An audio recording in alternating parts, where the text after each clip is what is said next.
Hi hello అందరికీ. అందరు బాగున్నారా? ఈరోజు మన రెసిపీ వచ్చేసి బోటి కర్రీ. నేను 1/2 కేజీ బోటి తీసుకున్నా, ఉల్లిపాయలు టమాటాలు అన్నీ కట్ చేసి పెట్టుకున్నా, మసాలాలు బగారాకు పచ్చిమిర్చి కొంచెం చింతపండు నానబెట్టుకోవాలి. రెసిపీ స్టార్ట్ చేద్దాం. కుక్కర్ పెట్టుకొని ఆయిల్ వేసుకుందాం 2 స్పూన్లు.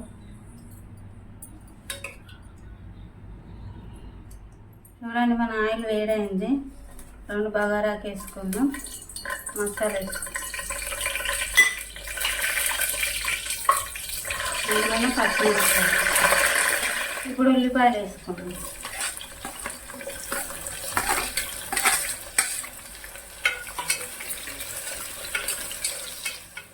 మన ఉల్లిపాయలు వేగినాయి కదా, ఇందులో అల్లం వెల్లుల్లి పేస్ట్,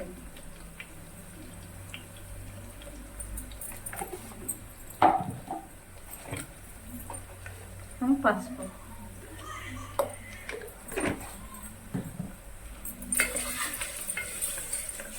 మన అల్లం వెల్లుల్లి పేస్ట్ వేగింది కదా, ఇందులోనే మనం క్లీన్ చేసి పెట్టుకున్న బోటి వేసుకుందాం.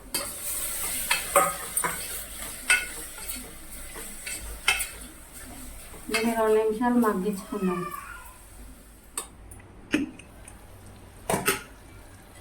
చూడండి, మన బోటి మంచిగా నూనెలో ఫ్రై అయింది కదా. ఇది నూనెలో బాగా ఫ్రై చేసుకోవాలబ్బా, లేకుంటే అంత స్మెల్ వస్తుంది. నూనెలో మంచిగా ఫ్రై చేసుకుంటే టేస్ట్ బాగుంటుంది. ఇందులో మనం కారం, ఉప్పు, ధనియాల పొడి అన్నీ వేస్తాం. కారము ఒక చెంచా వేస్తున్నాం,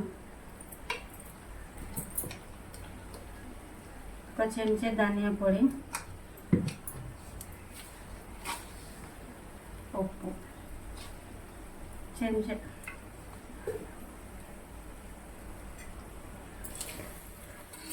నేను ఉప్పు 1 స్పూన్ వేసిన, మళ్ళీ తక్కువ అనిపిస్తే వేసుకోవచ్చు. ఫస్ట్ ఎక్కువ వేసుకోవద్దు. ఇందులోనే మనం 2 టమాటాలు కట్ చేసుకున్నాం కదా, అవి వేసుకుందాం. 1 నిమిషం ఇది బాగా కలుపుకొని ఇందులోనే మన చింతపండు రసం వేద్దాం.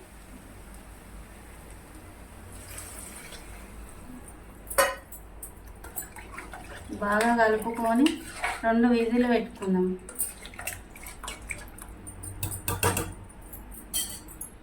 చూడండి, మనం చింతపండు రసం వేసి బాగా కలిపినాం కదా, 2 విజిల్ పెట్టుకుందాం. చూడండి, 2 విజిల్ అయింది. ఒకసారి బాగా కలుపుకొని, నేను కొంచెం ఉప్పు తక్కువ వేసిన కదా, కొంచెం ఉప్పు వేసుకుందాం. ఇందులో ఒక సగం చెంచా, ఎందుకంటే చింతపండు పులుసు వేసినాం కదా, కొంచెం ఉప్పు తక్కువ ఉంది. సగం చెంచా వేసిన. ఇప్పుడు మన బోటి ఉడికిందా లేదా ఒకసారి చూసాము.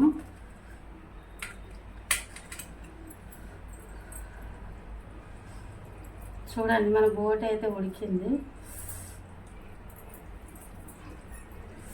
ఇప్పుడు మనం ఇందులో కొంచెం కొబ్బరి, గరం మసాలా వేసుకోం. ఒక చిటికెడు కొబ్బరి పొడి, ఎక్కువ అవసరం లేదు, తీయగా అవుతుంది.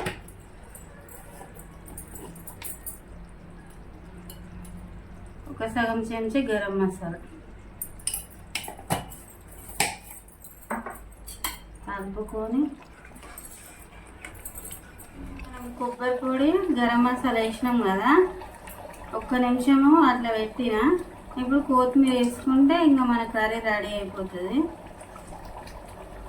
నా రెసిపీ చూడండి ఫ్రెండ్స్, చాలా బాగా చేస్తున్నాను. మీకు మా రెసిపీ నచ్చితే లైక్ చేయండి, షేర్ చేసేయండి, కామెంట్ చేయండి. ఇట్లనే సపోర్ట్ చేస్తే ఇంకా మంచి మంచి వీడియోస్ చేస్తా ఫ్రెండ్స్. సపోర్ట్ చేయండి ఫ్రెండ్స్. చూడండి ఫ్రెండ్స్, మన బోటి కర్రీ రెడీ అయిపోయింది. ఇలా మీరు కూడా ట్రై చేయండి, చాలా టేస్టీగా ఉంటుంది. ఇట్లనే నాకు సపోర్ట్ చేయండి ఫ్రెండ్స్. ఈ వీడియో మీకు నచ్చితే లైక్ చేయండి, షేర్ చేయండి, కామెంట్ చేయండి, సబ్స్క్రైబ్ చేయండి, సపోర్ట్ చేయండి ఫ్రెండ్స్.